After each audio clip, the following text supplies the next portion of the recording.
The Vera Talent Show. The Vera Talent Show. The Vera Talent Show. The Vera Talent Show. Let's talk about it. Let's talk about it. Let's talk about it. Let's talk about it. Let's talk about it. Let's talk about it. On the field. Hello, hello, hello. I am so excited today. I have a guest. We have been friends for several years. Hi, Ted. How are you doing? Doing great, doing great. How you doing, Vera? I'm doing good. I'm so glad that you're here today. And what I'm going to do is share with our listening audience a little bit about you. And then we're going to just talk about all the things that you're doing. So, Ted Jordan, and he's with Jordan Team Learning LLC. After completing his degree at UC Berkeley, where he learned Unix programming, Mr. Ted Jordan, MS, CISSP, LPI, CEH, and we're going to talk about all those letters, started his career at General Motors, developing virtual reality driving simulation scenarios and systems administration. Mr. Jordan also set up and maintained authentication systems for high security projects. His career later took him to Silicon Graphics Incorporated, FakeSpace, and Sun Microsystems, where he architect secure virtual reality and engineering environments, defined security and background check policies, and crafted change management strategies. Mr. Jordan works as an ethical hacker and corporate cybersecurity trainer for manufacturers and the military. He is one of the few instructors that brings his own small audio system to assure that everyone engages with the class. Mr. Jordan contributes to the open source community, including LibreOffice, OpenOffice, Free Software Foundation, Wikipedia, and others. Mr. Jordan also partners with communities to mentor young STEM students. Mr. Jordan is the co-author of the CompTIA Linux Plus Certification Exam Guide, published by McGraw-Hill, the author of the study guide for LPIC-1 Exam 101 and Exam 102, published by O'Reilly. And he is a technical editor for CompTIA Linux, LPIC -1 certification guide. Mr. Jordan enjoys tennis, golf, and singing karaoke. Maybe you'll sing for us today in his spare time. Satisfaction. I hear Chain the you. chain reaction. Mr. Jordan delivers training for the CISSP, CSSLP, CCSP, CEH Security Plus, Network Plus Linux Plus, RHC SUSE Certified Engineer, A plus, C, C plus plus, C number Java, Python, Oracle Solaris, and OpenGL. Students say that they like that he explains the why and how behind concepts, not only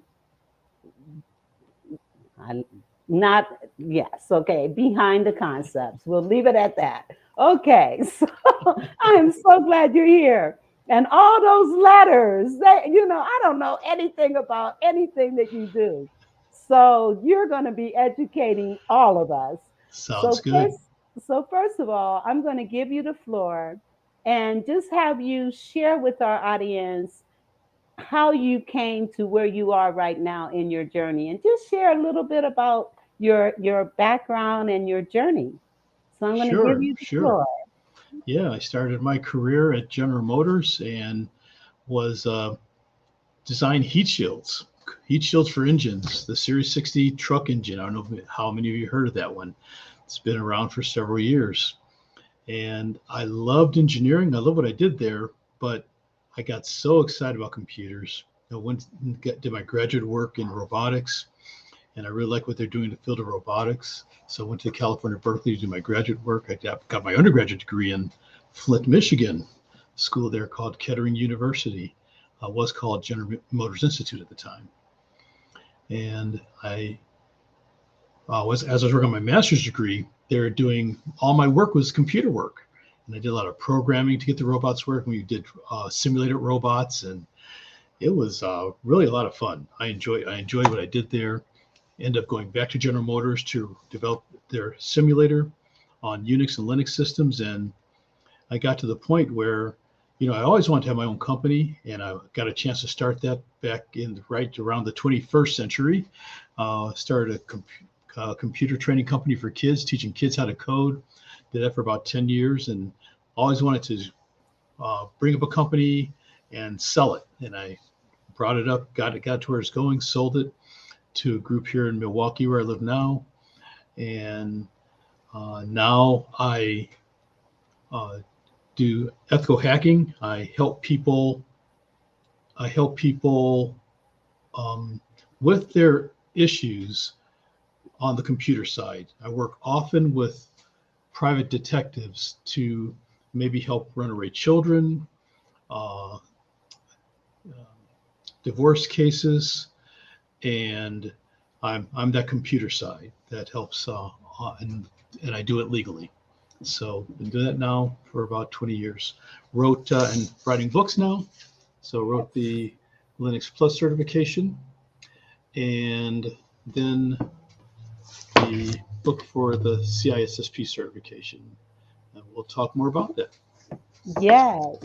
Well, I know we met several years ago. As a matter of fact, we did one of your technical camps at the organization that I was the executive director for, and the kids loved it. I mean, Oh, they it's were awesome. creating, it was awesome, creating robots, and oh, that was so exciting. And I'm sorry to hear that you no longer do that with children. They loved you. I enjoyed the work. I really enjoyed what I did then. And I just aged out of it. I just got to the point where I couldn't run like I used to. I can relate. So it's time to sell. Well, and I want you to explain to our audience all those letters behind your name and what that Sure. means. Yeah, yeah. And when you're teaching like I'm doing now, you they require you to get these additional certifications. When I left with my master's degree after I finished my master's, I said, "Thank goodness I'll never have to take another test for the rest of my life." And quite the opposite has happened. Um, for those that are looking to go into college, we're like doctors, we're like lawyers, we're always learning. And yeah, we still have to take tests. We've got to get certain certifications. We got to keep them updated. So, in order to teach the topics that I teach, I've got to be certified in them as well. The MS is my master's in science. I got from California, Berkeley, and finished that in the 80s. And then um, I got next my Linux Plus certification.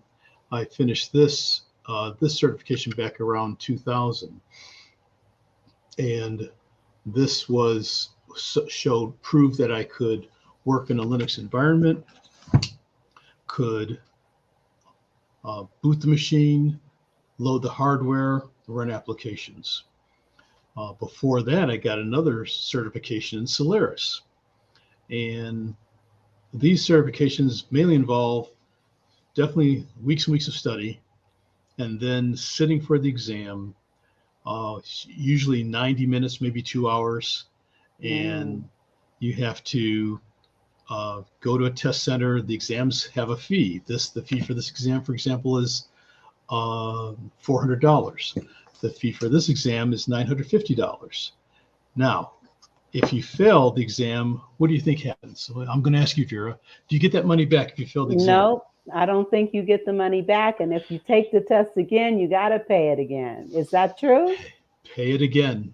And so the part of the reason why I wrote these books is because people have taken exams 4 times, 5 Oh my times. God. So that's a huge investment, $5,000, $6,000 in exams, not passing. So I really wanted to find a way to help them be successful. Oftentimes in my classes, when I teach these subjects, the students will come up to me and say, I got to pass this exam so I can get a promotion. I got to pass this exam so I can get privileges to use the computer. And then the ones that hurt me a little bit the most, I got to pass this exam to keep my job. If I fail the exam, I lose my job. So I have to, I feel really responsible for all of them, but mostly for that last group. I really want to do the best I can to help show them the important topics to look at, learn, discuss, and so that they're ready for that exam and can pass it. So, what type of person and personality type would best fit this type of work? Now, the students I get a lot from the military because they work in security operations centers. And so you'll see Army, Air Force, Navy, Marines, and no one from from space air yet, or the new one that's out there, but definitely from companies like AT&T, Kodak, Microsoft have taken my classes, and they're people either in their careers or starting their careers, and they need to get this certification to move up the corporate ladder. And of course, they're as surprised as I am. I didn't know I was going to have to take exams again.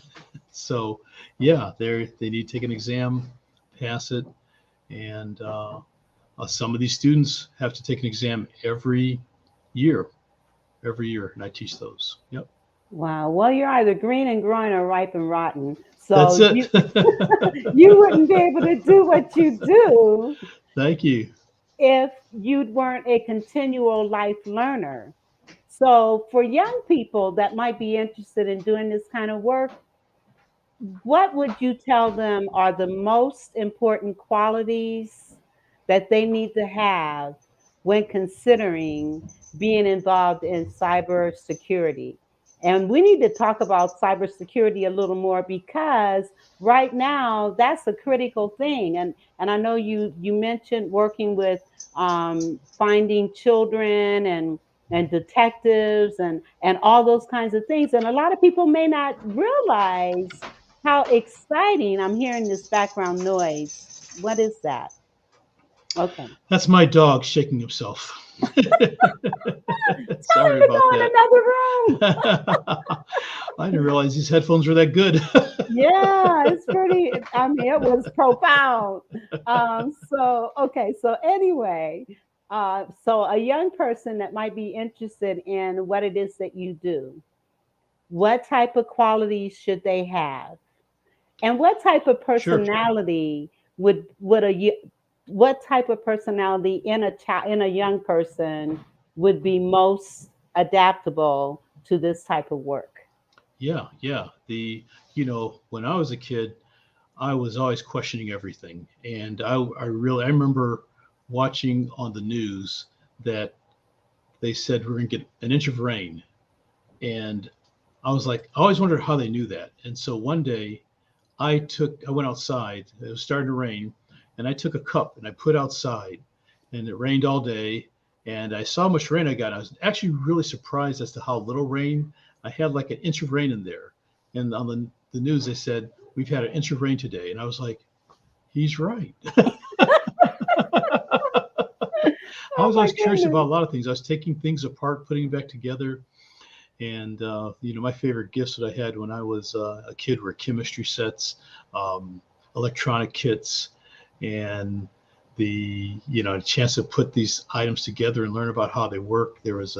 Back then there was a company called Radio Shack, and they had one of I the best remember Radio electronic kits. Shack. You remember them? Yes, Oh man, yes. they had the 101 kit with over 100 projects in it. And I did every one of them. So that aptitude, someone that's interested in science, technology, loves math. That was my favorite subject. When I went to high school, they jumped me up a grade in math. I was in algebra, and most other people were taking pre-algebra. Wow. So that really made the difference for me. And then if you can get into computers early, the earlier you can get your hands on a computer, the better. And my dad had some computers that he introduced me to when I was younger. But even now today, I'm hearing about kids that just want to learn it so badly, they'll just get some parts and try to build their own. And if you have that kind of attitude, and you're just like, hey, somebody give me a board. I found this in the trash. Somebody, and get it working. That's this is what you're looking for. This is a career for you. That's awesome. And anymore, toddlers are learning computers. Oh yeah, that's I right. mean, it's amazing. I have grandchildren, and at two, Yep, 3, 4 years old, they're on the computer or they're on their yep. on their pads, going directly to games and this kind of stuff. And so, how old were you when you first recognized? And in so doing, it sounds like your parents were also very in tune with Oh yeah, these skills that you had, and they helped propel you into this kind of work. yeah.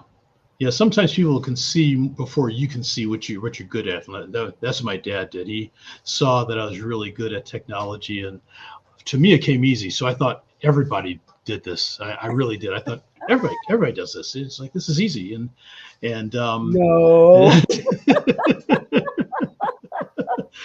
and what was hard for me, yeah, for someone else, maybe if you're good in history or and talking to people and psychology and like having fun with people, that's hard for me. I'm not the social butterfly. I'm not out hanging with folks all the time. So um, so you find your strength.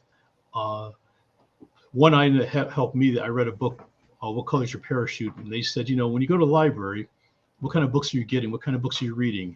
And I have to admit, the ones I was getting and reading had to do with science, technology. And I said, hey, with my dad saying, this is what I should be doing, and this, and all that said, hey, this is probably the right thing for me.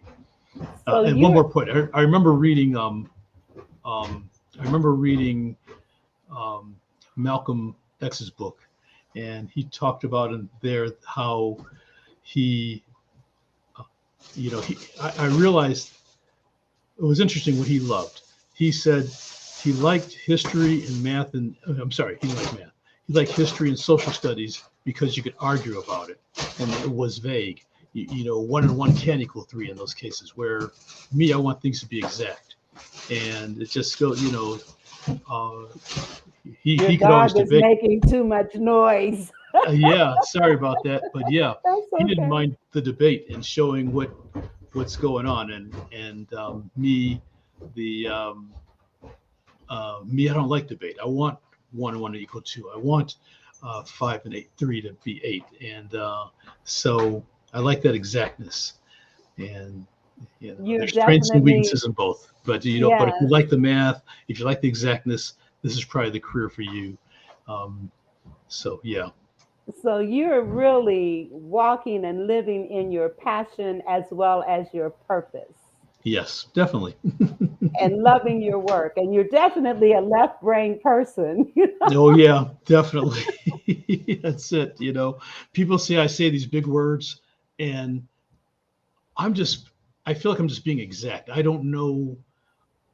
Once people say back to me what I said, I say, oh, okay, I didn't realize it. But because it's normal to me in my head, I'm being precise. Um, uh, but I don't know it. I don't know that I'm doing this, and it's just if It's you just find yourself, natural. yeah, this is probably the career for you.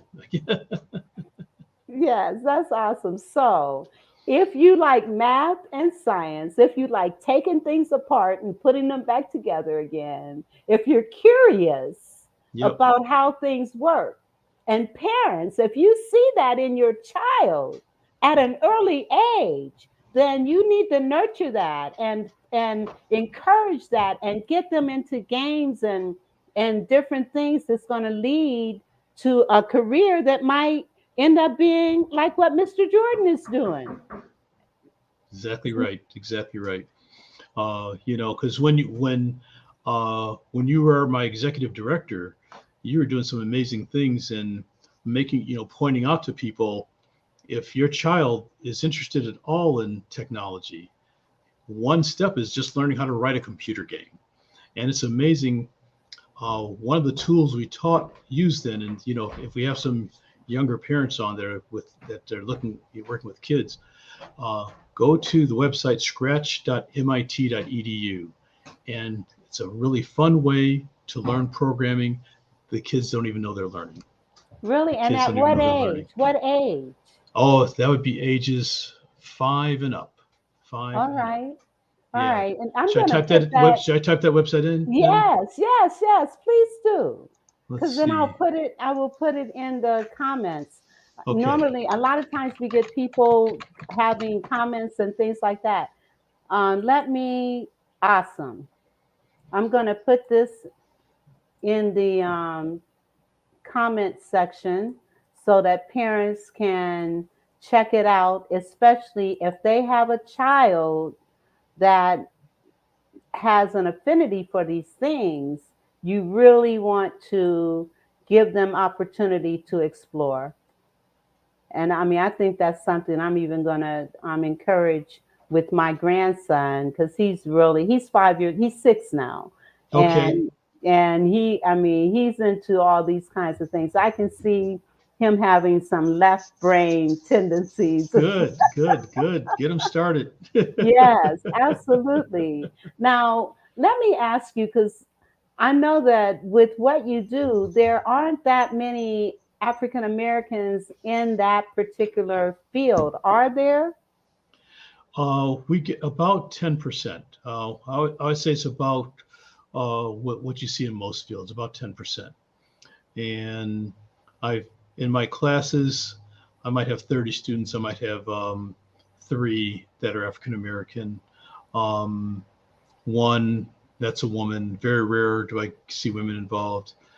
Um, but uh, this is an interesting field that I think that women and African Americans would be interested in because it ties into some areas that they're natural with in dealing with security.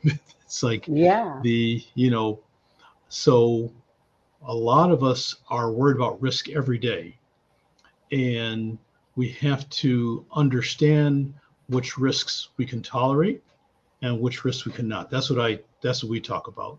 Um, there's no such thing as no risk. I mean, even when you walk outside, anything can happen when you go outside your door. So, but there have to be risks there are more important risks that do want to be concerned with, and then there's some risks that you're going to accept. Just got to live with it if you want to enjoy life. So, the a lot of folks run into these kinds of decisions naturally every day, and would work well in this environment. In these classes, we talk about, let's say a person has um, a store, and the the we have to worry about theft. Walmart, Target worry about theft. They plan for it. They expect there's going to be so much theft because it's just the nature of the business.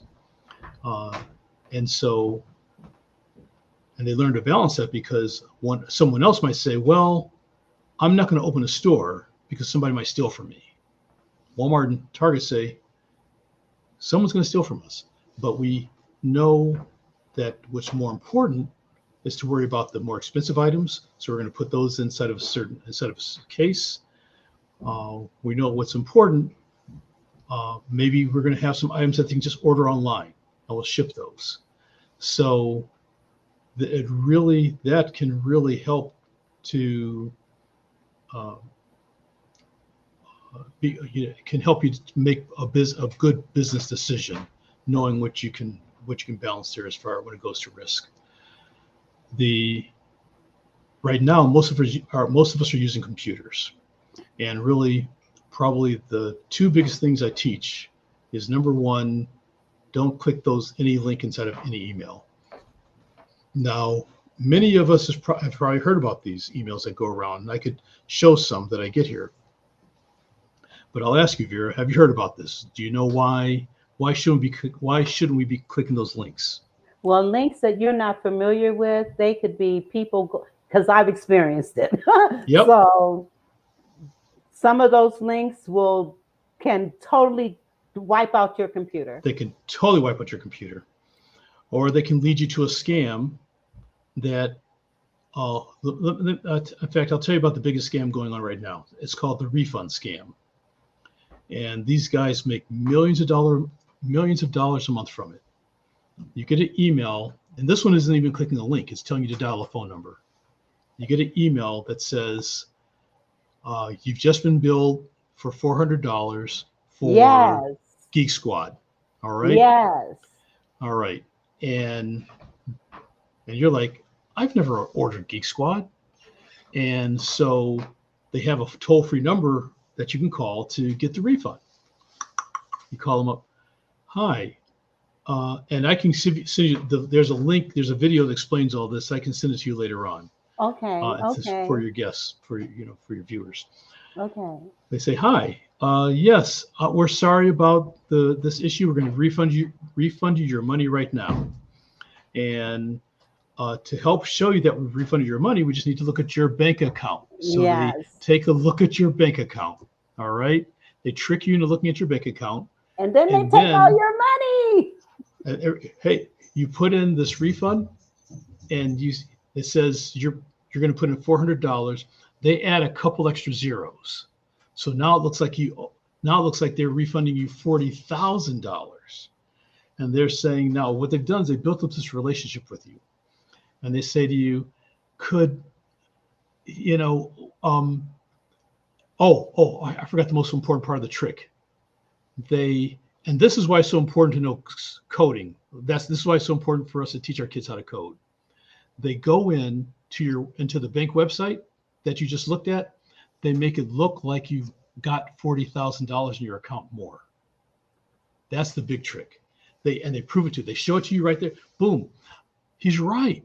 I've got an extra $40,000 in my account. I got to give this money back. And they tell you, go to the bank, get $40,000, put in a book, wrap it up, mail it.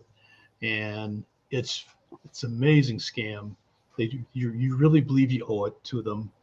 And one more other big scam, I'll send you a link on that one, but one more other one is, I just got this one in my mail, but I've heard of so many other businesses being hit with this.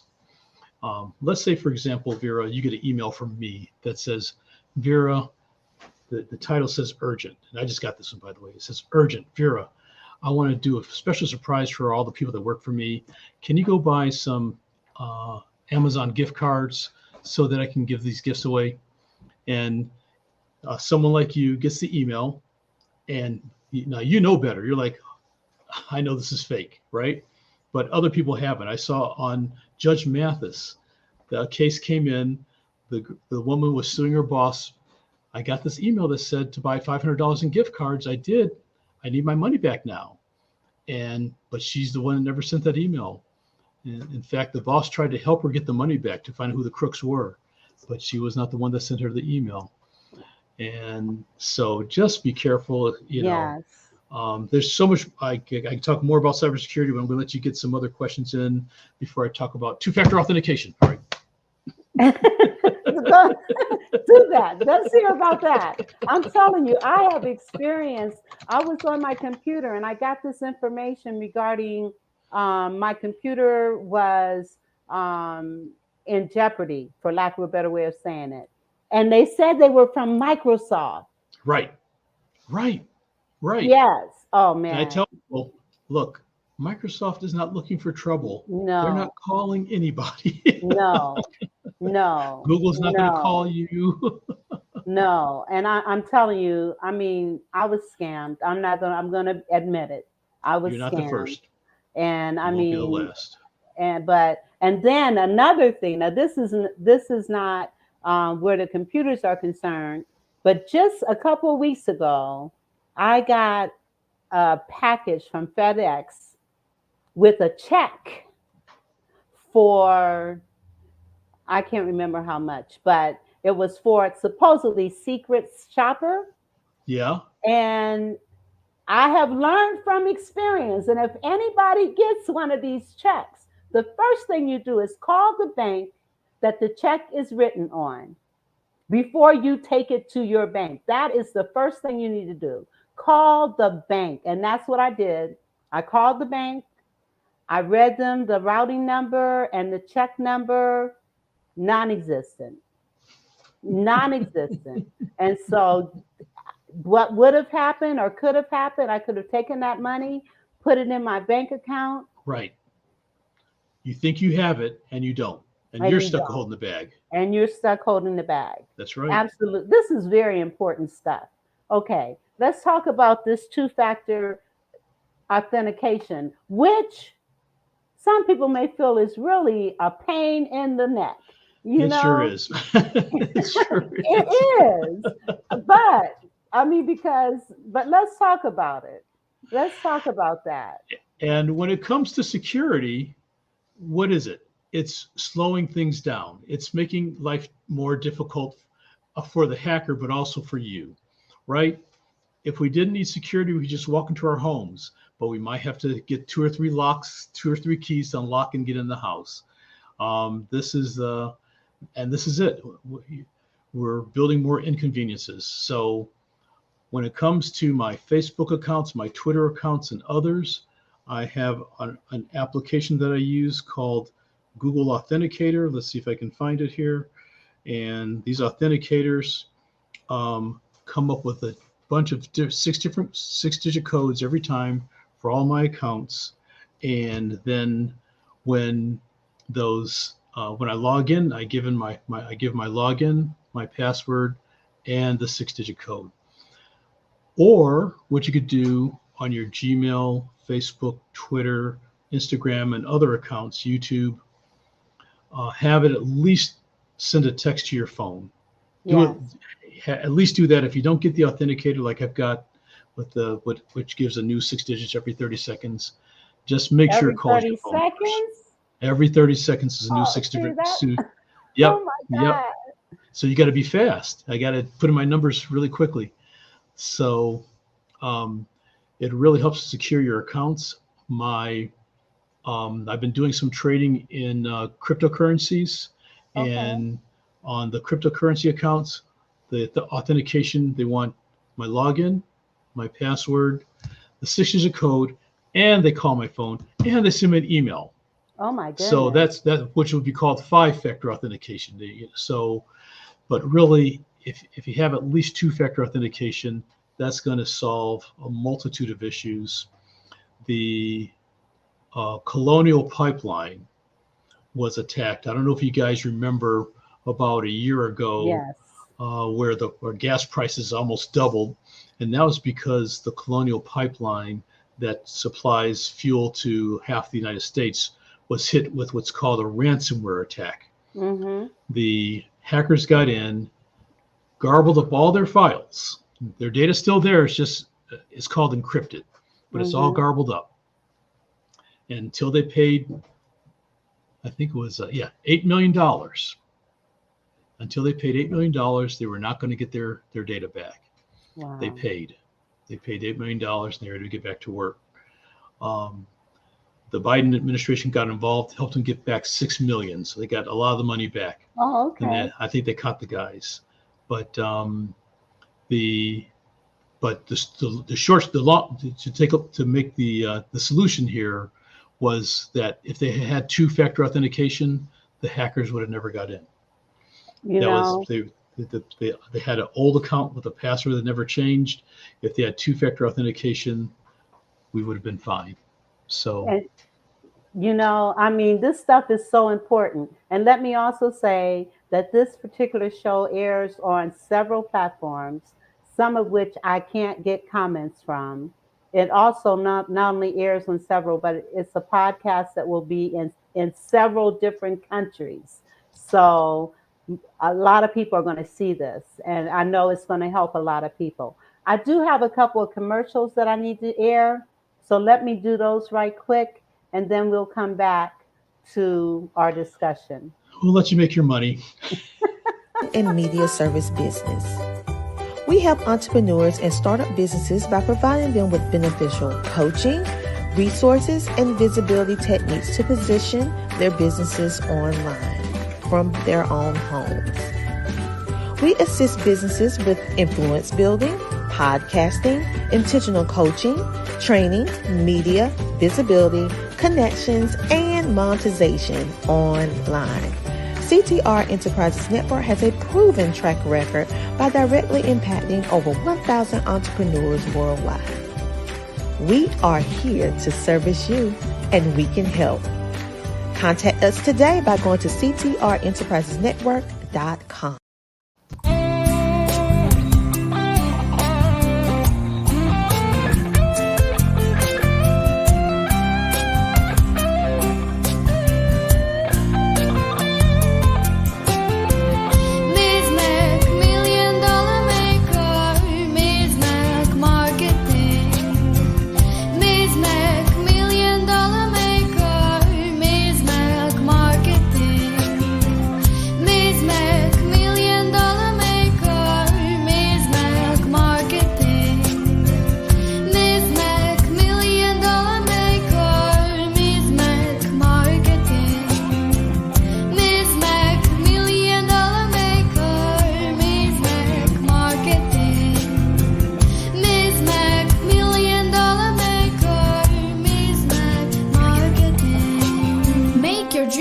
Reality today with Ms. Mac Marketing. 848-236-5026. We thank our sponsors, CRT Media Network. If you're interested in creating a podcast or learning more about how to monetize your podcast, you want to check out CTR Network Marketing, Media Marketing. Okay. And all right. So, and Miss Mac Marketing, she is a publicist and can help you with visibility and getting your name out there. All right. Had to take care of those two things. Now, you mentioned before we got on about a book that you're in the process of writing, and you talked about some of the issues or concerns that you had about what it is you're trying to write. Yeah. I'm working on a book. I'm actually updating my Linux book for the next version. Their new exam comes out in January. And what I noticed a lot of authors did in their books is they've got quotes from different people. Einstein, Steve Jobs, Bill Gates, and so on. And talking about technology. And one of the items I said, you know what, that's a good idea. I want to go ahead and put in some quotes at the beginning of each chapter related to my chapter. And I want folks I'm going to look for some African-American scientists and engineers that I can get good quotes from. Talking about technology, I was thinking about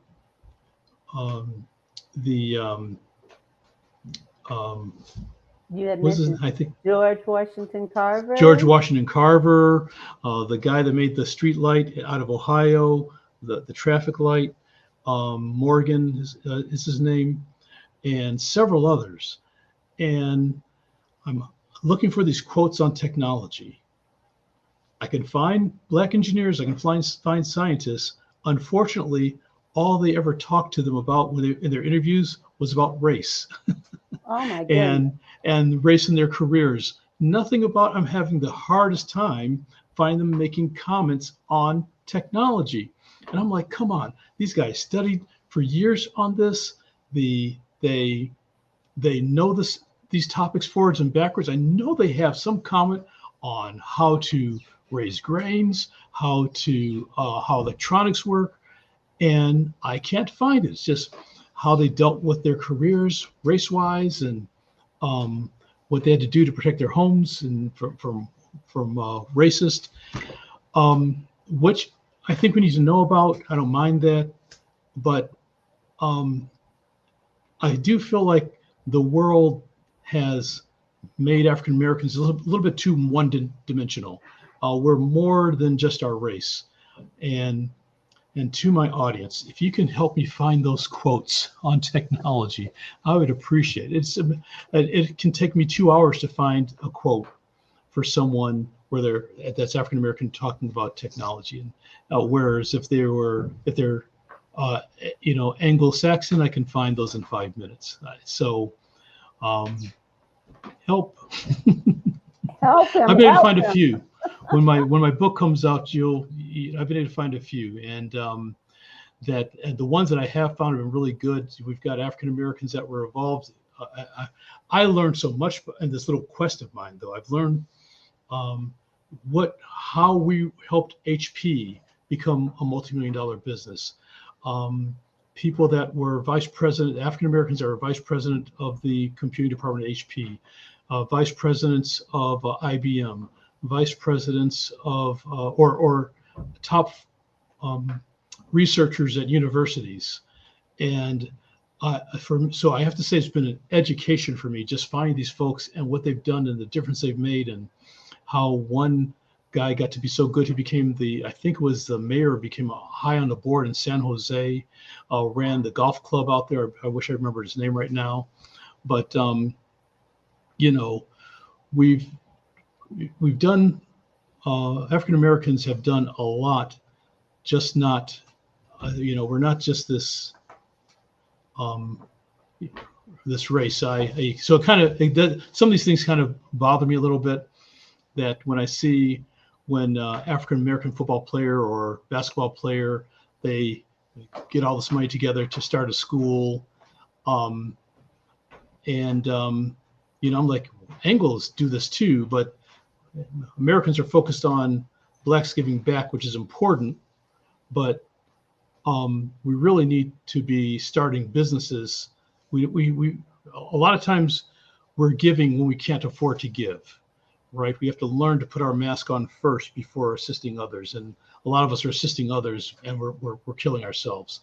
So we have to really get successful in our careers, and then start to give back.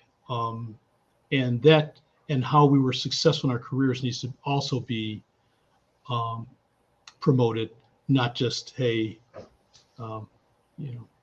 no gun day like we did in Detroit. Isaiah Thomas did that years ago, which is important, but there's just a lot more. We're more dimensional than that. Absolutely. And one thing that I found out, the Hummer, that was invented by a black man. Did you know that? Did not. Yes. I got to look that up for one of those quotes, and hopefully we can learn about the technology of tires and the engine and something, Well, there is a museum here called Sights and Sounds. I'm going to connect you with that guy, and he may be able to help you tremendously, because his whole museum is nothing but black inventions. Awesome. I mean, it's awesome. So I will get that information for you and get that to you. And one of the other questions, I know we don't really want to talk a lot about racism, and you being in the field that you are in, being a black man, what kinds of experiences, and I know we're getting off. Yeah. What type of... When I was General Motors, after I got my master's degree, I was the only African American employee in this building of 100 researchers. Wow. And 25 years old, 26 years old, young guy, and trying to find my way. You've got, and then being African American, you're a lot more visible. So every move you make good or bad, but mostly bad, gets broadcast to other folks. It was a tough spot. I got to admit that was one part of the reason for me going into the computer industry, because what I'd seen was there were more African Americans getting involved there, and it was really true. I was seeing African American engineers. One of the founders of Silicon Graphics, the company I ended up going to after General Motors, was African American. He got his PhD from I think it's Stanford or Berkeley. So seeing more and more of that happen in this industry, and it still happens today. My cousin runs the company that helps people put stuff together when they buy. I can't remember anything. When they buy their furniture from the store, we got to put IKEA. Yeah, when they buy the furniture from IKEA, they call this other company to put it together. What they called? Help. I don't know. Okay, I'll look it up. But she runs that company, and a very well-known nationwide company. Since I do all my work myself, I've never had to use their services. But just make sure you glue those nails. That's all I say. Glue the nails. Almost had it. So we're seeing that in certain industries, especially in this computer space, cybersecurity space, African Americans, it's so, when I was doing my research with these, for the quotes, one of the guys that started Atari was African American. He made one of the very first video games. And he talked a lot about it. It wasn't all about race. So I was able to use some of his quotes that worked out really good. Wow. So that was part of my reason for making that move. And then when I moved to the computer space, I was one of, in a building of 20 people, I was one of 3 African American employees. So, and I've just seen, and now with cybersecurity, I see that also it's another area that we can do well at. Now, I still ran into issues. I still probably, we've been taught as younger that we've got to work twice as hard than everyone else, and that's true. We have to almost be perfect, but we really have to be perfect, really, frankly. But one lesson I think I've learned in my career that I think would have helped me, I call that an offensive tactic, but I think we also need some defensive tactics. The defensive tactic would be, really making friends, find that one thing you're really good at that no one else can do. If you can do, but I think that making friends is really helpful, because the issue I see happening with most African Americans is that gossip chain in that white community. You're an easy target. They're going to be talking about you behind your back, and no matter how good you are, and they're going to gang up on you. That's just what happens. So you need to make. I accidentally made a friend with a guy at Silicon Graphics. I didn't realize it. I had a really slow day, and I went to one of the guys there, and I won't name him because I'm not sure if he wants to be out like that. But I said, "Hey, do you need any help with something? My day's slow." And he gave me, I didn't know this at the time, but he gave me his worst case. And he was working with a client that had him there every day, changing parts.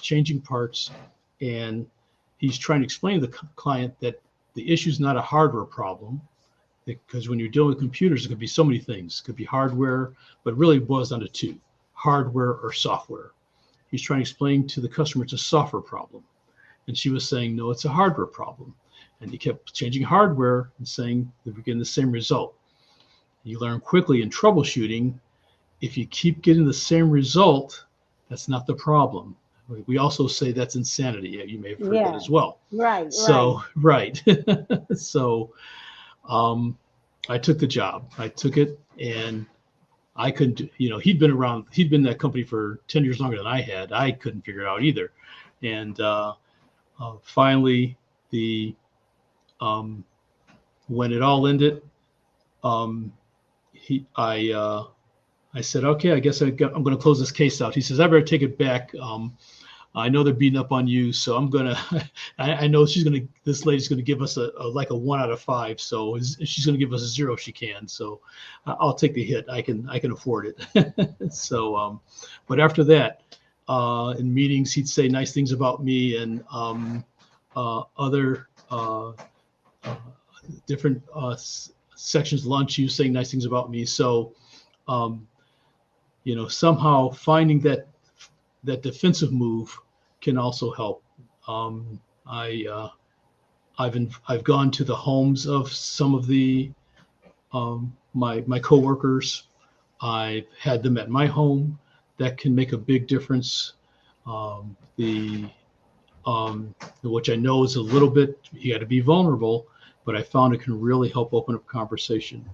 So I guess that'd be my addition to the conversation of the, yes, working hard, doing your work.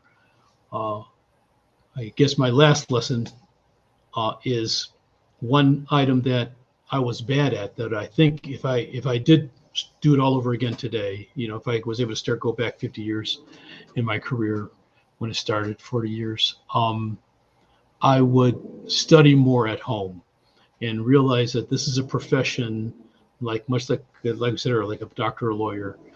So yes, I got the job. I know I got my master's from Berkeley. I was like, I've done it all. I've already worked. Yes, I've done my all-nighters. I've worked Saturdays and Sundays. I got it. I'll have to do any more. Wrong attitude. Take a month break. And then when you get that job, I needed to learn more, study, stay like a doctor does, like a lawyer does. You have to still stay current. You still have to read. I joined a group. There's some good things I did do. I did join IEEE, which is a IEEE it's an electrical engineering organization. I joined Society of Automotive Engineers, SAE. I joined the Engineering Society of Detroit, and that did help me learn about opportunities. So so get active in those kinds of organizations. I also I did join some African American organizations. I joined the Black Data Processors Association, and I was very active with them to the point where they even helped me start my business, Funutation. They got me a loaner of computers to help me run my pilot programs. The pilot programs were successful. I gave them back the computers and have been giving them donations ever since. So wow, that's awesome. That was really the Black Data Processors Association has really been that's an organization you really want to look at. It's not as technical as the IEEE and some of the other engineering organizations because their mission, but they have a good, strong technical arm. They have a program for kids they have an annual coding competition where kids have to write video games. Black Data Processors Association, BDPA. And I think their website is bdpa.org. BDPA. I think that's their website. Okay, I didn't mean to interrupt you, but that's okay. Good information to share with people. Yeah, annual. The kids from the Chicago chapters, Detroit chapters, Cleveland chapters, Milwaukee chapters. They have chapters nationwide. Every year they go. I think it's to Atlanta or maybe it's DC for the competition. And the kids compete against each other in writing phone apps, computer games, hacking competitions, and the kids get scholarships to colleges every year. Every year, the kids get scholarships, and they get support from BDPA. Gets support from General Motors, 3M. I know I'm going to miss some companies, but check their website. They get national support from top work Microsoft, IBM, support them heavily and allow this to happen. That is phenomenal. And this has been such an insightful program. I'm going to have you come back, because another thing I want you to talk about is cryptocurrency. I want you to talk about that. So I'm going to have you come back. Sure. I'd love to. Can further this conversation. Definitely. Because you've given some valuable information. I've put a lot of stuff in the comment section for people to look at later on. And I just appreciate you being here. I really, really do. Now, I must say, I've got another show that's starting in like 5 minutes, because we're going to be looking at the election and the importance of people voting. That is so critical. And so with that, I want us to close out, but I want you to come back, because we got a lot more to talk about. Love to. Okay, anytime. Fantastic. So I just want to thank you, and we're going to schedule you. I've got stuff starting at the beginning of the year. Okay. I want you to go back in and schedule yourself so that you can come back pretty quickly here. Sure. So that we can continue this conversation. Good. And I'll schedule the link. I want to say thank you so much for having me and get a chance to meet your audience. I hope I made a difference in someone's life. Yes. And hey, if you guys know about those quotes for African Americans, technology, science, send them. All right. You got my Twitter below. You got my Twitter handle. Direct message, DM me. All right. Yes. Thank you, Ted, so much. It's just been welcome. A pleasure. It has been. You're awesome.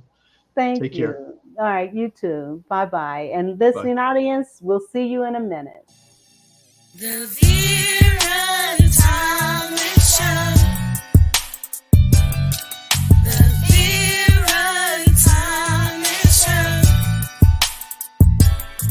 The Vera Thomas Show. The Vera Thomas Show. Let's talk about it. Let's talk about it.